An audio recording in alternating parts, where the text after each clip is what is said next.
예, 또 시작해 보도록 하겠습니다. 이게 돌이켜놓고 보게 되면은 제가 22살 때 책을 빌리러 갔다가 이제 23살 때 회심하고 그리고 여기까지가 한 50여 년을 왔는데, 야, 이 신앙의 기본을 바르게 이해한다는 거가 대단히 중요하고, 제일 중요하고, 제일 어렵다. 네, 그런 생각을 하게 돼요. 이 기본, 그게 왜 근데 그렇게 잘 안 되고 있나, 이제 그런 안타까운 마음을 가지게 되는데요. 자, 그러면 이제 도대체 하나님 말씀을 똑바로 이해하는 게 중요한데, 하나님 말씀 성경이 똑바로 이해한다는 게 신앙생활을 어떻게 해야 되는지 이해하는 것과 뭐 다르지 않은 얘기잖아요. 이게 어떻게 이게 가능한가라고 하는 것을 제가 지난주에 영감이라는 단어를 가지고 얘기를 했습니다. 영감.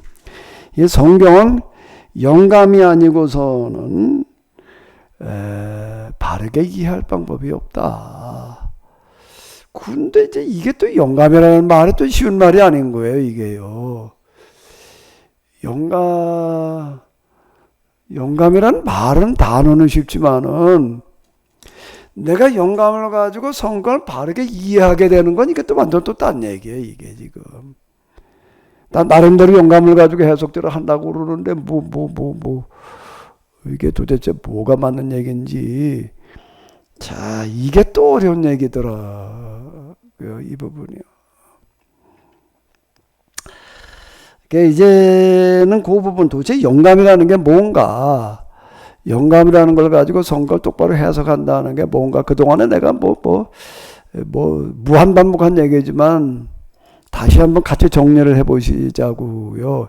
영감으로 성경을 똑바로 해석하려면 뭘 어떻게 해야 되지? 정석 5개 목사님. 영감으로 성경을 똑바로 해석하려면 뭘 어떻게 해야 되는 거예요?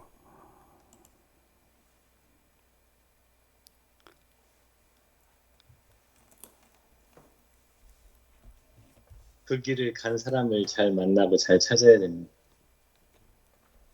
예?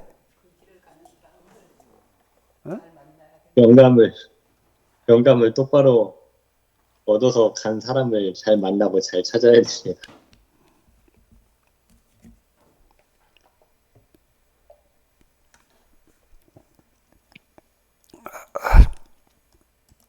이제 정석대로 좀 잘 하셔요. 나도요, 성령을 받았다고 생각을 하고 조금도 의심하지 않았어요. 그 이유는 의심하기 직전에 이제 어디 뭐 청년들이 무슨 기도원을 가자고 그래가지고 가면서 며칠 동안 있어야 된다고 그래서, 그럼 며칠 동안 뭘 하냐 그랬더니 뭐 아침, 점심, 저녁으로 뭐 아침, 오전, 저녁으로 이제 기도회를 하는데, 그 나머지 시간은 그냥 개인 시간이라는 거야. 그래가지고 내가 이제 영어를 혼자 성경을 독학하면서 그 독해문들을 이렇게 보니까 가끔 성경 얘기들이 많이 나와요. 그래가지고 성경을 언제 한번 좀 봐야 되겠다. 내가 잘됐다, 이번에 가서 성경이나 한번 읽고 오자. 그때 내가 성경이 없었어요. 저 신약성경 기도원에서 나온 거, 그 포런 거 뭐 있잖아요. 신약성경 그 시편 있는 것만 뭐 하나 가지고 있었지. 그래가지고 이제 그 기도원을 가면서 뭐 이제 신촌 로타리에서 내려가지고 뭐 어디를 가가지고서 그냥 저 신구약 같이 붙어있는 성경을 하나 이제 샀다고요. 그것도 꽤 비싸더라고, 그때 내 형편에서는. 그래가지고 제일 싼 거, 구역까지 붙어있는 거, 까지 아주 제일 조그만 거예요. 이제 그래서 손바닥만한 거 있더라고요. 근데 20대 초반이니까 그거 보는데 눈이 불편하지 않아서 그냥 가지고 다니도 간단하고 좋다. 그러고 이제 그걸 하나, 이제 뭐 찬송도 그 조그만 놈 하나 하고 이제 그렇게 샀는데, 가서 이거나 읽고 오자. 그리고 이제 수시로 그냥 앉아서 그거를 읽는데, 뭐 읽으려니까 처음부터 읽어 내려가야 될 거 아니에요. 창세기부터 읽어 내려가는데, 좀 읽다가 보니까 못 읽겠는 거예요. 페이지를 다 계산을 했어요. 내가 페이지 계산을 해가지고서 보니까 이건 며칠 동안이면 뭐 다 읽었네. 뭐 1시간에 얼마를 읽고 뭐 하루 몇 시간 읽고 그 따져보니까 뭐 충분히 읽겠더라고. 그 읽긴 읽겠어요. 근데 소설책이었으면 읽어 내려갔을 텐데 이게 읽다가 힘든 게 무슨 소린지를 모르겠는 거예요. 이게 무슨 소린지를 모르겠으면서 읽으니까는 이것처럼 답답한 게 없고 힘든 게 없는 게 그냥 읽는 거지. 아무것도 아니야. 뭐 어떤 건 내용도 좀 기억되는 게 있겠지만 어떤 건 그때 또 개역성경이었거든요. 요즘 좀 쉬운 말 이런 것은 좀 낯설 텐데 무슨 소리인지도 모르겠고 내용도 잘 파악이 되는 것도 되는 건 조금이고 그다음 뭐 하나님께서 뭐 세상 어떻게 만드셨다는 얘기, 며칠 동안 만드셨다는 얘기, 뭐 만드시 뭐 이런 거나 알겠고 그 나머지 들어가서는 뭐가 뭔지 모르겠어요. 그때 아주 그 족보를 읽어 내려가려면 왜 이렇게 족보는 또 많은지 뭐 누가 누구를 낳고 뭐 아무개 무슨 뭐 증손, 효손 뭐 해나가는데 이걸 뭐 도대체가 이게 못 읽겠는 거예요. 읽다가 그때 뭐 책 하나 붙들면 그냥 24시간 내가 놓지 않고 그냥 뭐 한다 그 자세로 하려고 해도 도저히 안 돼가지고 더 이상 못 읽겠다. 그러다가 이제 수요일에 와가지고서 새벽기도 시간쯤에 이제 회심을 했는데요. 이게 어떻게 된 건지 어제 저녁까지 읽을 때는 도대체가 무슨 얘기인지 하나도 모르겠고 못 읽겠더니 회심이라는 걸 하고 난 다음에 딱 성경 읽어 내려가니까는 너무 재밌는 거예요. 이게 너무 재밌고 재미있을 뿐만 아니라 뭔지 다 알 것 같고 이게 하루 사이에 무슨 변화가 일어난 거지 이게.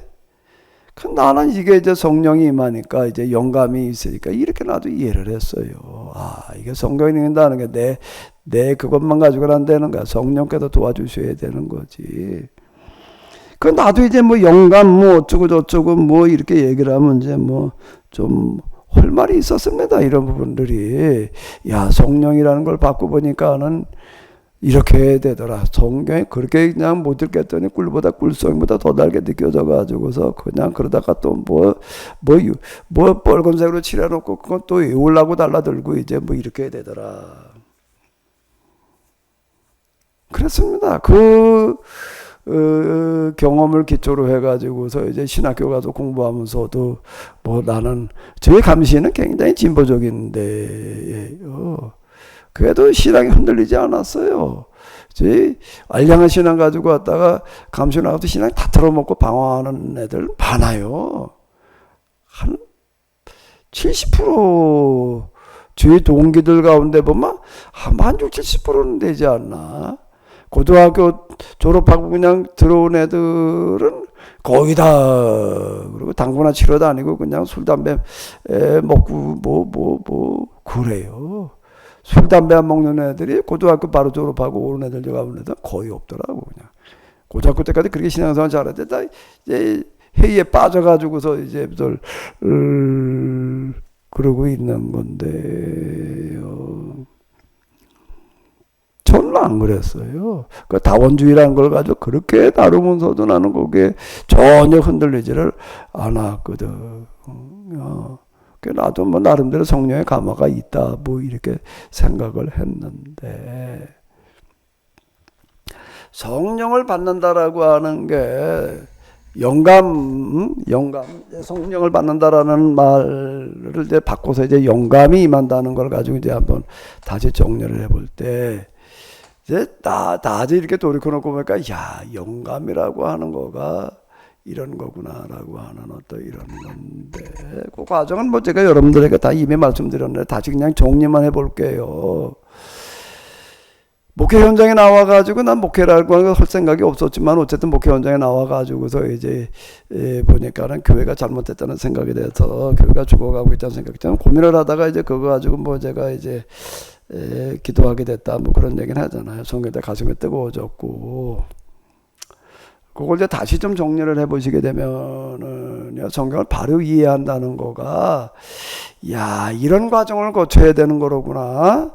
그러니까 이제 여러분들의 성경을 바르게 이해한다는 거가 저처럼 경험을 통해서는 어렵지만 간접 경험, 올바른 이해를 가지고서 접근해야 된다. 이제 그래도 이게 이제 영감이라고 하는 거를 직접 경험으로다가 확인한다는 거 어떻게 되는 건지는 알아야 되는 거거든요. 무슨 과정을 어떻게 거쳐야 되는지는 이해가 있어야 되는 거예요. 해석한 결과만 놓고 그냥 이렇게 하게 되면은 이제 어려우니까 아, 이런 경험이 일어나야 되는 거구나. 그런데 여러분들이 이런 경험이 일어나면 더 바랄 게 없는데 그렇게 쉽지 않을 거예요. 그럼 이제 간접 경험으로 일어나게 해보시라고요.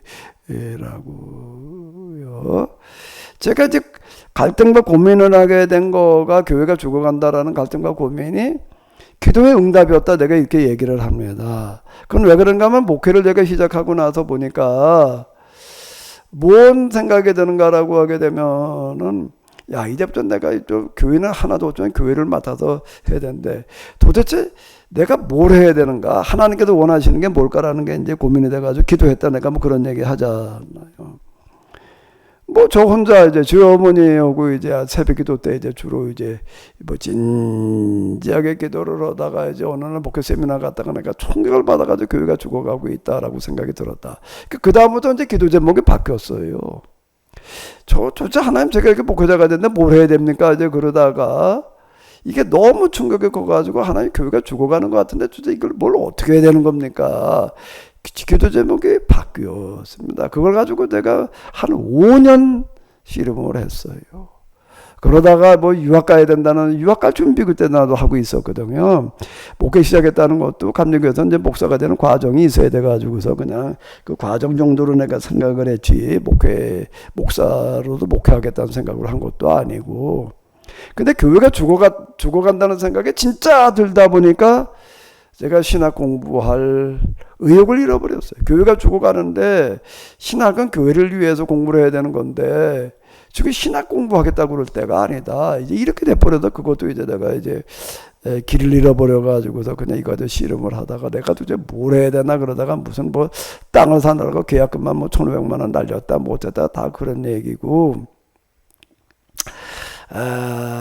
제가 교회 현실 한번 도전해보자. 중형교회를 한번 도전해보자라고 내가 시도를 했다가 계약금만 날리고 나가지고서는 아주 홀가분해졌어요.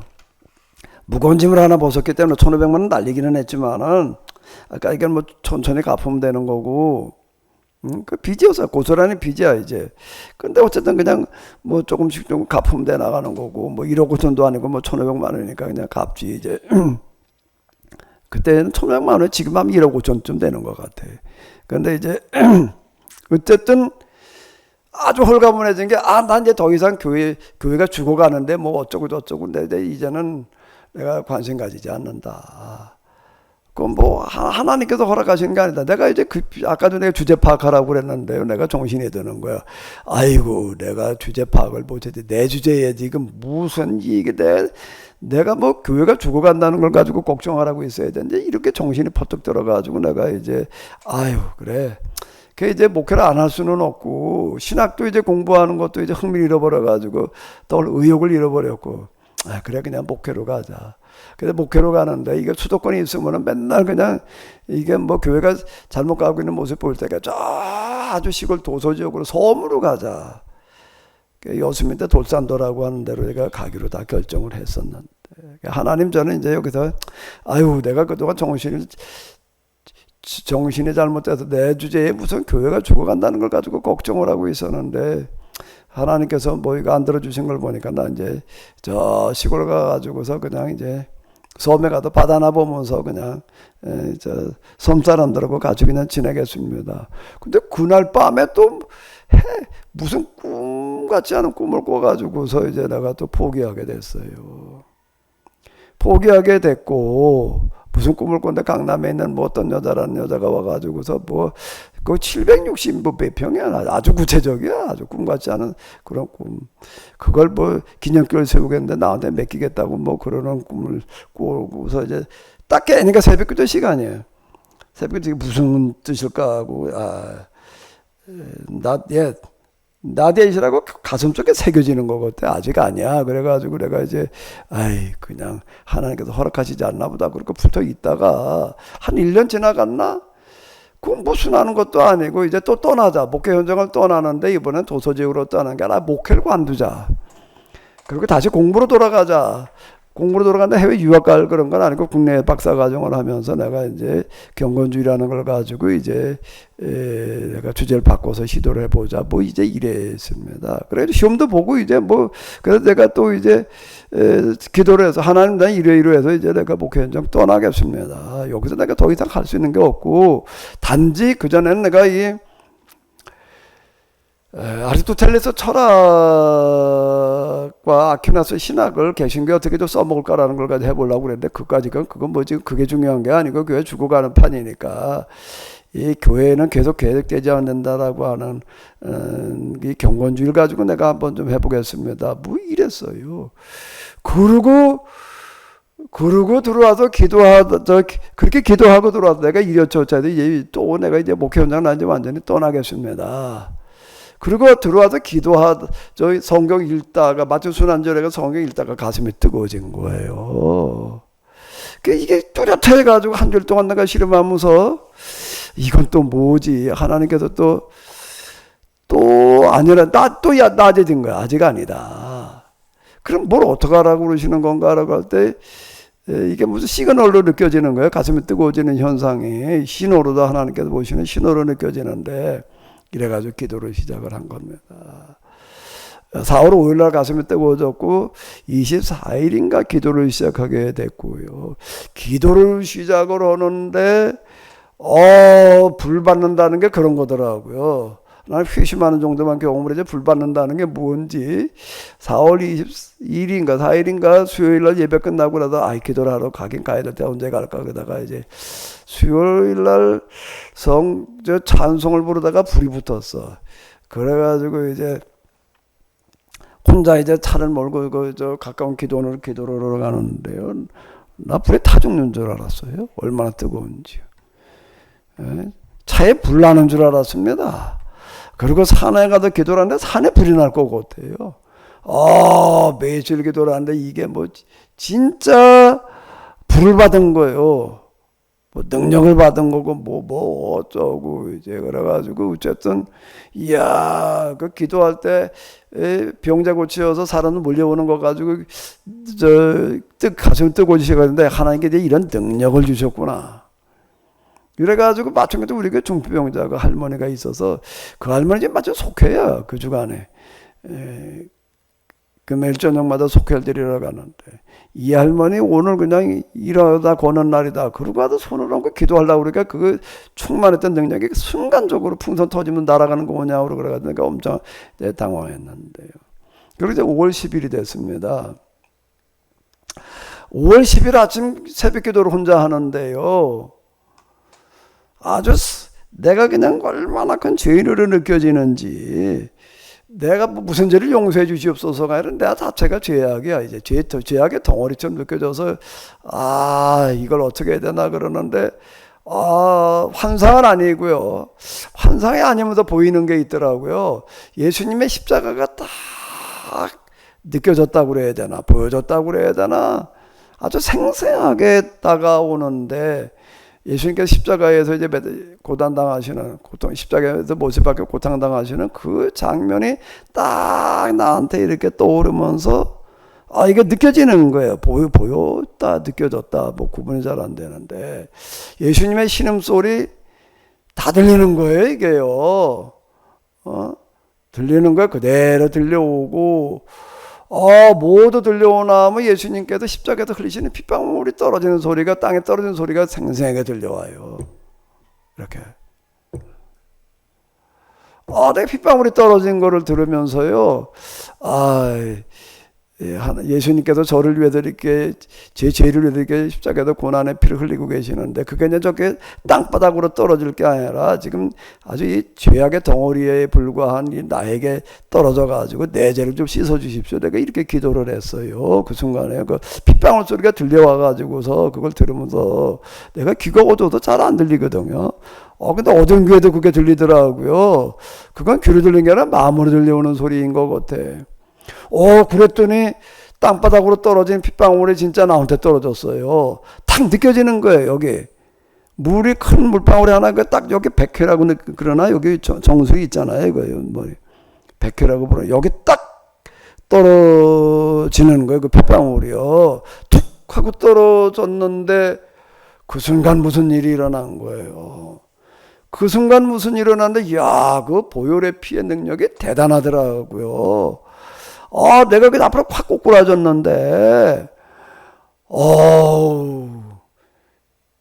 정신을 못 차리겠어요. 조금 있다가 보니까, 내가 죽었더라고. 죽은 거예요, 내가. 뭐, 등에다 갖다가 그냥 큰 태산을 갖다 얹어 놓은 것 같고, 우선 이 전율, 압박감과 전율이라고 하는 거가 죽은 게 이런 거로구나. 죽은 상태가 이런 상태인가? 내가 왜 죽었지? 근데 조금 있다 보니까 죽은 게 아니야. 바라고 우리 교회 옆에 그 무슨 조그만 가게가 있었는데 가게집 여자가 밖에서 얘기하는 소리가 들리는 거예요. 가만히 있자, 내가 죽은 게 아닌가? 그럼 뭐가 어떻게 된 거지? 그리고 이렇게 보니까 내가 그냥 앞에 확 꼬꾸라졌는데 억지로 정신을 차려가지고 보니까 예수님 발 앞에 엎드려져 있는 거야. 예수님께서 바로 내 발 앞에 서 계시더라. 저 머리 앞에 서 계시는 거예요.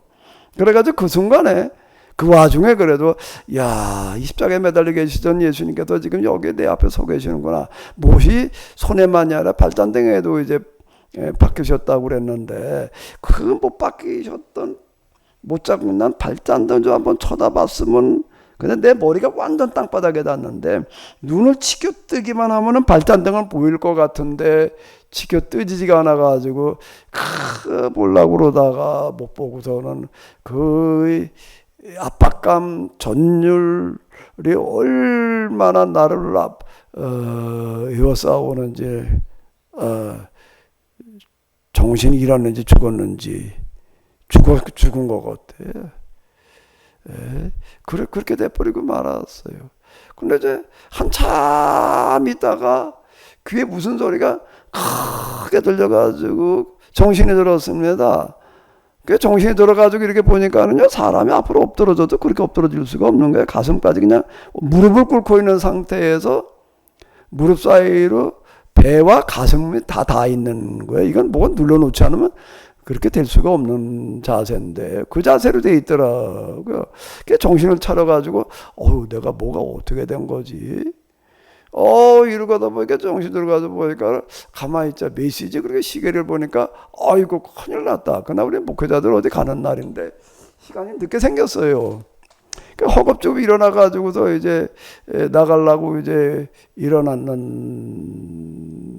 뭐 딴 거 생각할 겨를이 없어. 나오면서 문을 열고 나오면서 가만히 있자 하마터면 크게 실수할 뻔했는데 왜 그러냐면 그 모임 가는데 돈을 내가 가지고 있었어요. 회계여서 내가 안 가면 스톱이야 이제. 그렇지 않으면 내가 안 갔을 텐데 안 갈 수가 없어. 내가 하마터면 큰 실수할 뻔했는데 그 까치가 나를 깨워가지고 내가 그래도 정신이 들었다. 그 까치가 지금도 앉아있나 그렇게 쳐다보려고 그랬더니 얼굴을 들 수가 없는 거예요. 하늘 까치가 앉아있는 하늘을 쳐다볼 수가 없어요. 못 쳐다봤어요. 그 시간에 쫓겨가지고 이제 나오느라고 이제 그 다음에 이렇게 하늘은 보려고 그러다가 못 쳐다봤는데 딱 앞에를 쳐다봤더니 바로 앞에 거기 지하수 펌프가 있었고 옆에 그 사철나무 오고 뭐 이제 잡초들이 이제 5월 10일이니까 이제 이슬매충 이런 눈에 탁 들어오는 순간에 쳐다볼 수가 없는 거예요. 눈이 그냥 탁 아래로 깔리고 감겨지더라고. 왜? 이 사철나무, 잡초, 이슬방울을 쳐다볼 수가 없는 거야. 내가 너무 초라해져 있어서 감히 하늘은 고사하고 이것도 쳐다볼 수가 없어요. 시간에 쫓겨서 빨리 가야 돼. 그리고 이제 신발을 신고, 그때 고무 신었는데 신고 발을 내디디려고 그러는데 발을 내디딜 수가 없어요. 신발을 신고 발을 들었는데, 왼발을 들었는데 발을 내디딜 수가 없는 거예요. 디딜 수가 없어요. 왜? 야, 이거 땅을 밟고 가야 되는데 나는 내 발에 밟히는 흙먼지만도 못한 놈인데 밟을 수가 없는 거예요. 이게 좀 거기서 망설이고 섰어요. 야, 이걸 어떻게 해야 되지? 근데 시간은 자꾸 쫓기고, 그때는 뭐 버스 타고 뭐 그러고 가야지 되는데, 시간은 쫓기지. 사람들 기다리고 있는데, 할 수 없이 이제 발을 딱 내딛었는데, 땅에 내 발이, 신발이 닿는 순간 눈물이 왈칵 쏟아져 나오는 거예요. 왜? 야, 이거 흙먼지 맡은 놈 이걸 내가 밟고 가야 되나? 눈물이 쏟아져도 그렇게 쏟아질 수가 있나? 뭐 어쨌든 그렇게 됐습니다. 그리고 그날 그냥 억지로 갔는데요. 버스에 타가지고서도요, 저 뒷좌석에 앉아가지고서 혼자, 누구 옆에가 없는데 나 혼자 가서 저 뒷좌석에 앉아가지고서는 창밖만 쳐다보고 갔어요. 눈물이 쏟아지는데 누가 날 볼 것 같아가지고 그냥 하루 종일 그런 식이고, 그날 이후로 이제 울면서 살았는데, 이게 이제 하나님 예수님 면전 경험이었는데, 그러고 나서는요, 예수님을 내가 이름을, 예수님이라는 하나님이라는 이름을 부를 수가 없어요. 부르는 고사하고 단어를 내가 발음을 못 하겠는 거예요. 그리고 발음도 그렇지만 생각을 못 하겠는 거예요. 예수님을, 하나님을. 왜? 나 같은 놈이 하나님을 그 하나님을 생각한다는 게 내가 가당치가 않아가지고 생각도 못 하겠고 발음도 못 하겠고, 그냥 생각만 하려고 그러면 눈물이 쏟아져 나오고 눈물로 살았습니다. 그게 이제 10일 날이었고요. 14일 날 이제 며칠 지났습니다. 그런 상태로 낮에 이제 오전에 기도하러 가고, 오전인가 밥 먹고 나선가 기도하러 가고 싶어가지고도 혼자 이제 기도하러 갔는데 마치 비가 부질부질 내려요. 그래가지고 이제 기도하러 산으로 올라갈까, 우산 쓰고 올라갈까, 뭐 저거 다 성경을 읽었으면 좋겠다. 어디를 읽을까 그랬더니 이게 출애굽기. 출애굽기를 읽는데, 읽은 게 아니라 뭐 내가 얘기하잖아. 책 속에 들어갔다 나왔다 말이야. 현장에 가 있는 것 같더라. 이래가지고 그다음에 이제 식별히 갖다 읽다가 이제 뭐 마귀의 유혹과 하나님 말씀을 듣는 이제 그런 일이 이제 일어났었고요. 얼마쯤 있다가 또 성경 읽고 싶어지는 거예요. 그게 어디 읽어야 되나라고 했더니 에스라 느헤미야 딱 이렇게 지정이 돼요. 에스라 느헤미야 읽어 내려가는데, 출애굽 읽을 때는 출애굽 현장에 갔다 온 것 같았고요. 에스라 느헤미야서를 읽어 내려가는 데에는 내가 에스라와 느헤미야가 되는 거야. 특히 이제 에스라는 그 가르치는 내용이 많이 있잖아요. 내가 에스라서를 읽고 있는 게 아니라 에스라가 돼가지고 말하는 자가 돼 있더라고요. 그 숨은 낙성식에서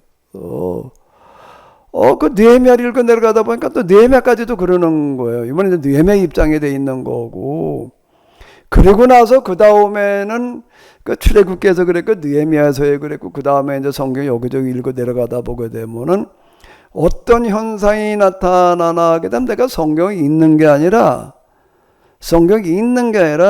내가 노아의 이야기를 읽어 내려가면 노아가 되어 있고, 조금 있다가 아브라함의 이야기를 읽어 내려가면 아브라함이 되어져 있고요. 야곱, 요셉의 이야기를 읽어 내려가면 요셉의 입장이 내가 되는 거예요. 그 다음에 쭉 뭐 모세 읽어 내려가던 모세 입장인 거고, 내가 그 사사기 읽어 내려가다 보니까 내가 너무 놀란 건 사사기 중에서 삼손이라는 사람 읽어 내려가다 보니까는 내가 삼손의 입장에 돼가지고서 사사기 읽으니까는 완전 다르게 보이더라고요. 주색 잡기 하는 그런 삼손으로 보였었는데 완전 딴 얘기인 거예요, 이게요. 그래가지고 야, 성경을 하나님의 입장에서 뭐 읽는다는 게 이제 그 얘기가 내가 그때부터 한 거예요. 그 영감이라고 예언서들 읽고 내려가다 보게 되니까 아모스 뭐 호세 그럼 내가 아모스 호세 입장에 되어져 있는 거고 이제 그런 그중 이제 또 코아마르야라는 걸 내가 직접 경험하게 되는 거고요. 그게 이 과정을 통해서 제가 이해를 한 겁니다. 아, 영감이라고 하는 거가 이게 영감이구나. 그냥 계시 모양으로 하나님께서 그냥 알려주시는 신비한 지식 이렇게 생각을 했더니 그게 아니라 하나님께서 나로 하여금 시공을 초월해가지고 그 현장과 사람을 만나게 하시는 거로구나. 그러다가 보니까 성경이 비로소 이제 보이더라. 신학교에도 배운 거 가지고만 그거 도움이 안 된다는 얘기가 아니에요. 그거 가지고서는 한계가 있어요. 문자의 한계를 벗어나기가 굉장히 어려운데 성령의 도우심으로 내가 노아의 입장, 아브라함, 요셉, 모세, 삼손, 아모스, 호세아, 뭐 예레미야의 입장이 되다가 보니까 비로소 그게 무슨 뜻인지를 알겠더라고요. 아, 깨달아 알게 하신다는 이야기가 이 얘기로구나. 이게 있어야지 성경이 보이더라고요. 제 경험에는요. 가능하면 여러분들에게 이 경험이 다 일어나시기를 바라요.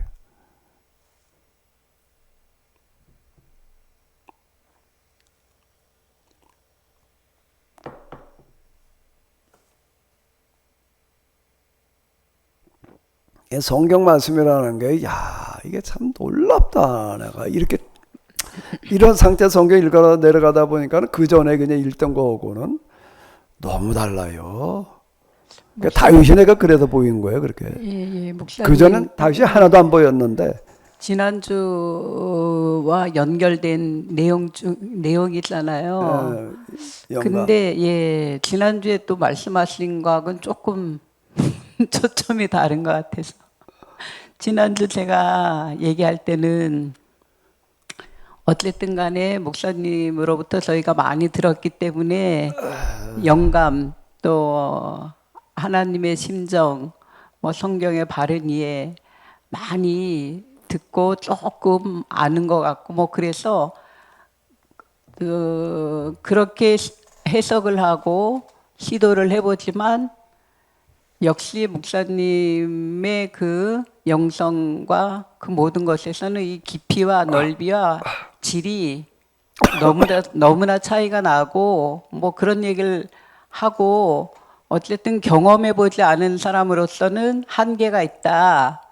또 뭐 사과인가 뭐 수박 얘기도 하면서 먹어보지 않으면 그 맛을 진짜 100% 제대로 모르니까 들은 거 가지고는 부족하다 뭐 그렇게 얘기했을 때 목사님은 또 다 경험해 보면 좋겠지만 그거는 어려운 거고 이해와 교육으로 또 그렇게 지난주에는 말씀을 하셨던 걸로 제가 기억하는데 오늘은 또 다 경험해 보시면 좋겠다라고 하시니 어쩌라는 건지 어떻게 가능하면 그렇다는 얘기이고요. 그러니까 가능하지 않으면 이제 사선책으로 이해와 교육으로 가야 된다 그 말씀인가요? 이게 다 끝난 건 아니니까 아직 이제 일단 여기까지 고 목사님도 손을 드셨는데. 네네. 한 주간 질문을 벼렸다가 질문하게 돼서 제 가슴이 두근거립니다. 네, 목사님의 저서에서는 제사장과 레위 체제 이들이 시대에 맞게 재해석을 해냈어야 하는데 그 재해석의 실패가 그게 반복됐다. 이런 말씀을 쭉 안타까움 속에서 계속 말씀하셨지 않습니까? 저는 그 부분이 한 주간 많이 이렇게 떠올랐는데요. 그러면은 그 모세가 이 제사장 레위 체제의 그 율법 교육, 어떤 교육 중심의 그런 공동체를 이끌어 가려고 하는 그 체제를 세웠지만 그 구조적인 한계가 있음을 모세가 인식했고, 그런 가운데 제가 신명기 18장에 15절, 내 하나님 여호와께서 너희 가운데 내 형제 중에서 너를 위하여 나와 같은 선지자 하나를 일으키시리니 너희는 그의 말을 들을지어다. 이 말씀을 제가 이렇게 놓고 생각해 보니까 이 제사장 레위 체제의 구조적인 한계, 시간이 지나면 반드시 교리화 될 거고 도구마화 될 것을 예상하고 이것을 극복할 수 있는 방법이 뭘까? 그게 바로 어떤 그 영감을 이렇게 받을 수 있는 선지자가 시대마다 있어야만 이 구조적인 한계를 극복할 수 있겠구나 하는 그런 말씀을 모세가 한 건지, 그러면 그렇게 되면 제 혼자 생각하기에는 이거는 정말 들을 귀 있는 그런 그 공동체가 없으면 제사장 레위 체제가 그것을 수용하고 그걸 기다리고 그렇게 되지 않고 점점 고착화되는데, 그러면은 이 렘넌트 같은 남은 자들이, 들을 게 있는 자들이, 이 낮아진 자들이 이것을 기다리는 사람들에게만 이게 열린다는 것, 이런 구조가 이렇게 반복될 거라는 것이 제 생각에는 이렇게 예측이 되는데, 이게 참 이게 어떤 표현하면 굉장히 가혹하다. 굉장히 공동체적으로는 이런 이 반복이 될 거고, 이게 정말, 그래서 저는 재해석한다는 게 구조적으로 굉장히 불가능하다. 그런데 영감을 갖고 있는 선지자가 반드시 나타나야 하고, 그것을 기다려야 하고, 또 알아볼 수 있어야 하고 하는 이런 생각을 좀 많이 해봤습니다. 예. 신명기 18장 15절이라고 그러셨지요. 너희 가운데 나와 같은 선지자를 하나를 세우시리라. 그럼 내가 그의 말을 들어라. 그걸 이제 나와 같은 선지자라는 거 예수님으로 이제 이렇게 주로 많이 이제 언급들을 하잖아요. 근데 그 말씀에 그러면 이제 그 이후 모세가 그렇게 얘기한 이후 이스라엘 역사가 어떻게 갔는가를 보면은 답이 나와요. 그렇게 보게 되면은 대략 이제 문서 예언자가 있고 문서가 남겨놓지 않은 예언자들이 있잖아요. 이렇게 보게 돼 비문서 예언자도 문서 예언자들에게 구분이 되어지고 이렇게 얘기를 하는데, 사사기의 사사 같은 사람들이 다 이제 같은 계열의 사람들이거든요. 대략 이스라엘 사람들이 가나안에 들어가가지고서 이제 여호수아가 있는 동안에 신앙생활을 하다가 여호수아가 죽고 난 다음에 누가 등장을 하면 온니엘이 등장을 하는 거고, 그 다음에 누구였나? 삼갈이었나? 뭐 주로로 이렇게 보게 되면은 한 세대에 한 명꼴로 사사들이 등장을 했던 거예요. 그게요. 그리고 그게 이제 사무엘이고, 그 이후 이제 왕정기로 넘어가서 이렇게 보게 되면은 또 이제 등장을 하잖아요. 솔로몬 때 그 아이야였나 뭐 이런 사람, 그리고 그 다음에 이제 엘리사, 뭐 아모스, 호세 이렇게 주로 이제 그 계보가 이어져 가는데, 대략 한 세대에 한 명꼴 또 복수로 등장했을 때도 있어요. 이제 그렇게 볼 수가 있어요. 그리고 거기다 나와 같은 선지자를 세우시리라는 얘기는 이제 이렇게 우리가 보는 거가, 뭐 결과를 가지고 우리가 이제 볼 때 그 예수님으로만 갖다 붙여놓게 되면 이제 이게 잘 설명이 안 되는 거고, 이렇게 이제 연결을 지어야지 맞을 것 같거든요. 이제 그렇게 보는데, 그 이제 구약 성경과 이스라엘 역사를 보게 되면은 대략 한 세대 한 명꼴로 예언자라는 사람들이 등장을 한다고요. 근데 이제 예수님 오시기 전 400년 동안은 뭐가 어땠다, 뭐 이제 없었다 이렇게 얘기를 하는데, 그거 400년은 아니고 거기에 다니엘이라든지 기타 뭐 이런 것들이 다 그때 기록되어지는 어떤 이런 거니 고로 이제 봐야지 이게 되는 이야기거든요. 소재는 다니엘 시대지만은 욥기라고 하는 거를 욥의 시대에 쓰여졌다라고 얘기를 하게 되면은 전혀 설명이 안 되는 게, 욥은 아브라함과 같은 시대에 살던 사람이에요.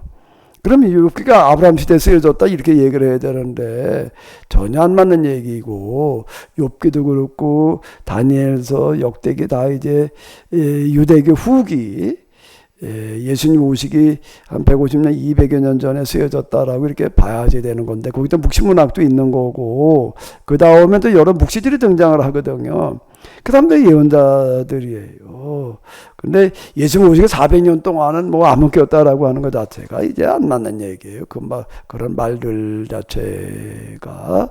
그럼 이스라엘에는 어떻게 그럼 이런 각 시대마다 그래도 예외 없이 한 명꼴로 예언자라는 사람들이 등장을 했느냐라고 한다면 어떻게 더 가능했을까, 고 목사님?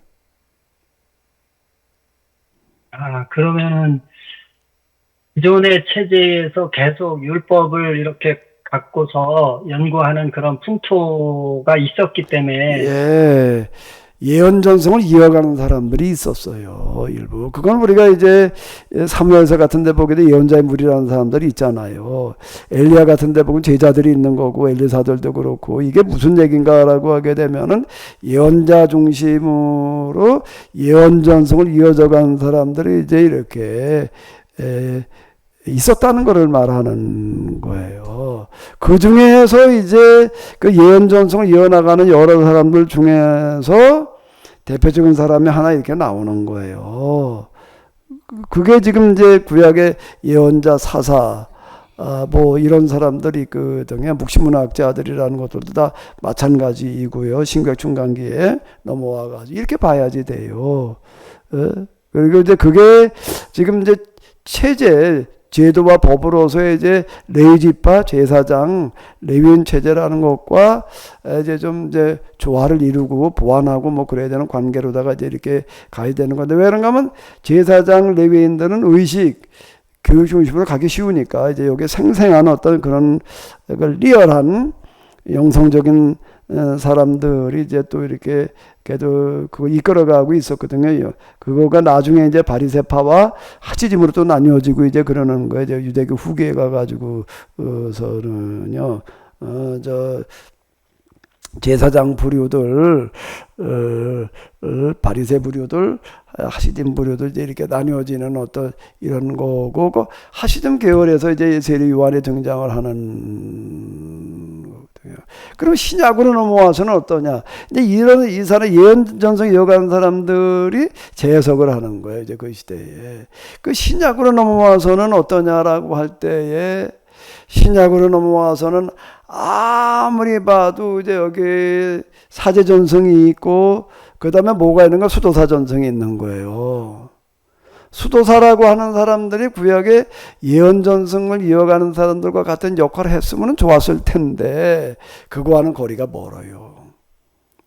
사제 전성은 이제 교황, 뭐 주교, 그리고 이제 신부, 이들을 말하는 거고, 이제 이제 평신도 이제 이 수도사들이 있는데, 이 사람들이 구약 성경에서 그 예언전서 이어가던 사람들과 뭐 비스름하지라고 이렇게 보는 사람들도 있는데, 비스름한 게 아니라 전혀 색깔이 달라요.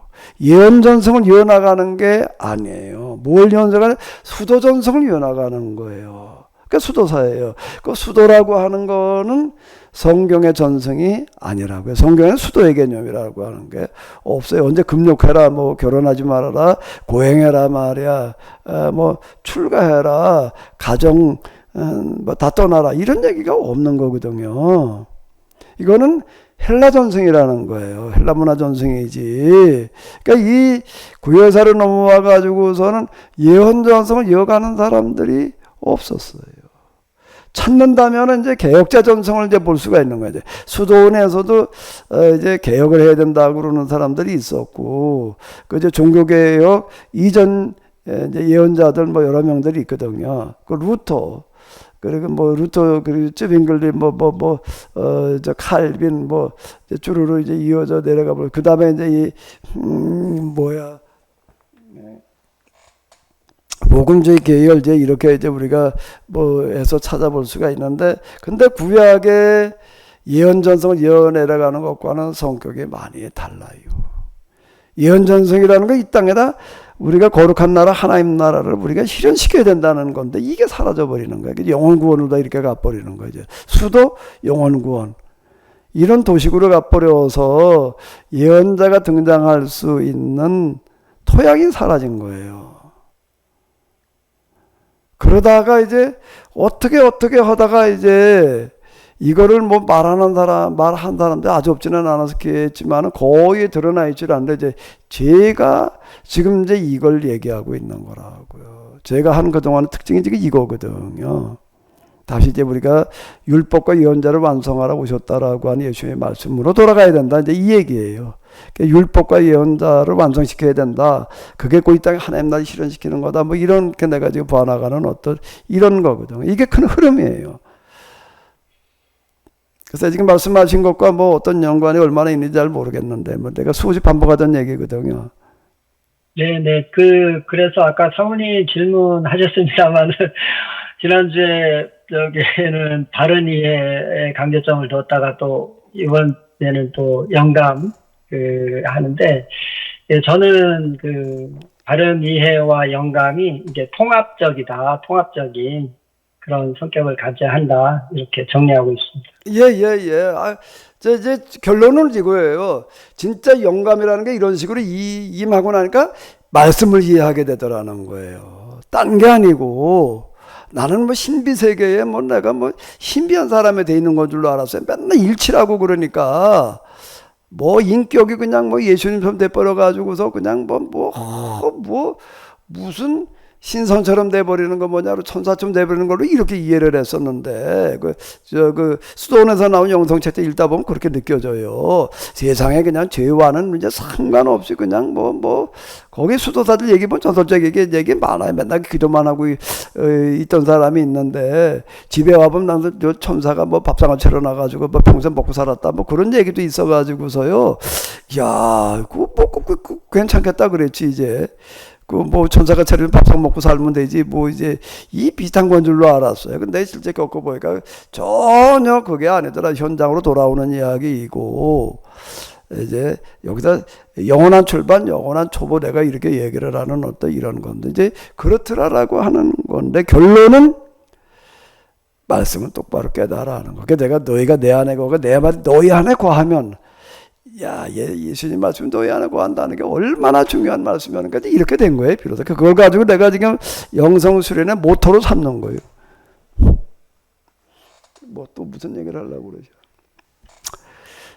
이게 또 뭐 이런저런 얘기하다 보니까 맨날 하는 소리 또 하다 보니까 시간 다 갔는데요. 그럼 이제 다음 주에는 이제 여러분 직접 경험으로 가면 좋은데 간접 경험을 가지고 어떻게 내가 이제 간접 경험과 직접 경험을 어떻게 만나게 할 건가 이걸 가지고 조금 또 실험을 해보자고요.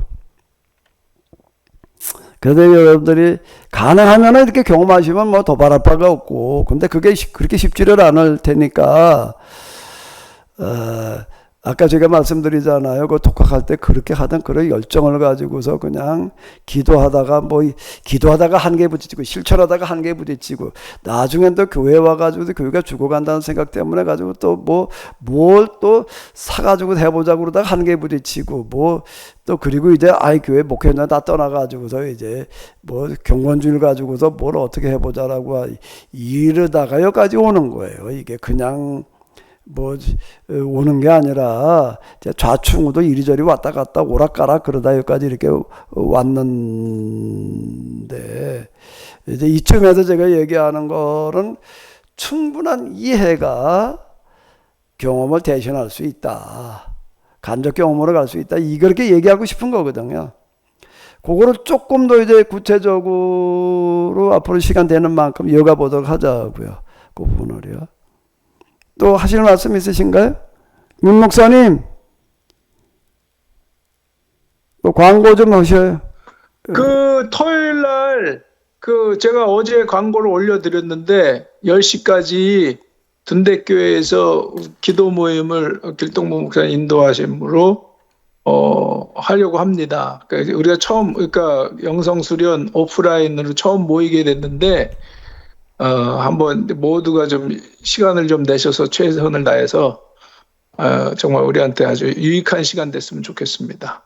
예. 임원회에서는 이게 이제 영성 수련이니까 그러니까 기도 훈련이거든요. 거기 가서. 근데 이거 온라인으로 기도 훈련하는 건 어렵더라고요. 그러니까 강좌로 끝나버리고 마는데 그래도 좀 이따금이라도 오프라인으로 다 같이 모여서 기도 훈련을 하면 좋겠다. 1박 2일로 하자 그래도 1박 2일로 하면 또 모이기가 쉽지 않으니까 그냥 하루를 끝내자 그래가지고 아마 토요일 날 원래 금요일 날 오후에 모이자 그러다가 토요일 날 오전 10시부터 아마 오후 몇 시까지 할지는 모르겠고 계속 하자고 그러고 있는 거거든요. 그러니까 가능하면 좀 그 시간에 우리 같이 오셔서 같이 모여서 하는 기도를 좀 해보도록 하겠습니다.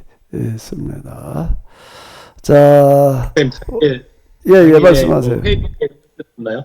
예? 당일에 회비 뭐 이런 건 없나요? 회비 네. 없지요? 하다못해 점심 회비 먹고 없습니다. 점심도 그거는 기도하다 말고 뭐 밥 먹으러 나갔다 오고 마시고 할 것도 그냥 굶으면 어때? 아마 김밥 수준으로 하면 되실 것 같습니다. 그 김밥 정도만 그냥 어디 갔다 왔다 하지 네. 않게 그 자리에 앉아서 네. 그냥 또 김밥 하면 또 뭐 과일도 하고 뭐 어쩌고 저쩌고 또 이렇게 자꾸 벌리려고 그러는데 그러지 말고요. 총무님 그냥 김밥 네, 정도라 네, 그냥 먹어도 되고 안 먹어도 괜찮아. 안 먹으면 더 좋고 그냥 그 정도로 이렇게 하도록 하자. 기도하는데 좀 전념할 수 있도록 안 먹는 게 제일 좋은데 밥 먹고 나면 또 졸려가지고 또 이게 집중이 안 된다고 또 이게 안 먹으면 안 되나? 그래서 드시는 게 좋을 것 같습니다. 왜 좋은 건지 난 잘 모르겠는데. 자, 그래요. 그렇게 하도록 하겠습니다. 10시래, 10시요. 둔대교회요. 자, 그날 뵙도록 하겠습니다. 네, 수고 많으셨습니다. 수고하셨습니다. 감사합니다. 감사합니다. 목사님 수고 많았습니다. 예, 수고 많으셨어요.